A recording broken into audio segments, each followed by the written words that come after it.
Well, I really started off almost in school years, putting it in a little money box to take down to the building society in those days. But certainly the interest in shares started at an early age, and one would ask why.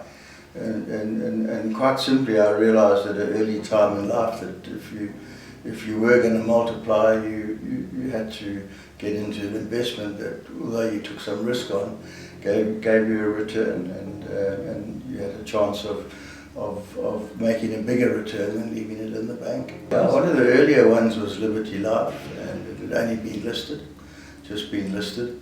And it went on a huge rise up, and I never sold it, and we had a market crash, and I can just remember Liberty Life being in the minuses for day in, day out in the newspapers. But again, the lesson I learned there was that these crashes happen, but you do go through them, and ultimately stocks go up again, particularly the good ones like Liberty Life.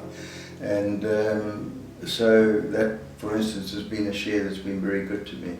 I think don't be too clever. I think it's long term.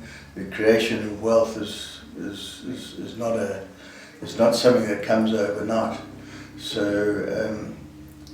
make your investments, make them wisely, and be ready to sit and wait and wait your turn. To the power of multiple, or the power of compound is, I mean, Donald Gordon said it, is the most wonderful way to make money, and the power of compound is from buying good shares and sitting on them, and not being too clever and trying to pick large winners all the time. Exactly what I've just said. They'll see someone like myself who's been fortunate enough to have accumulated, and they want to do what you've done almost overnight, and it just doesn't happen. I can tell you my assets equal my liabilities at 50 when I was 50 years old. So wealth doesn't come overnight. It takes time to come. So don't believe because you see older people walking around with wealth that it's easy to get. You have to work at it. buying the newspaper on a Monday with all the horse racing results in, and being able to take the bet on the Friday.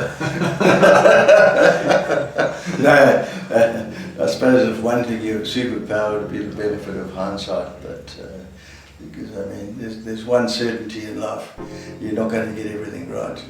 And that happens to everyone. The best to the worst investors they will get things wrong, and therefore don't believe in looking at hindsight and say I should have done this or I shouldn't have done that. Rather make the decision on the day and place your bet and take your chance at that time. So yeah, no looking back.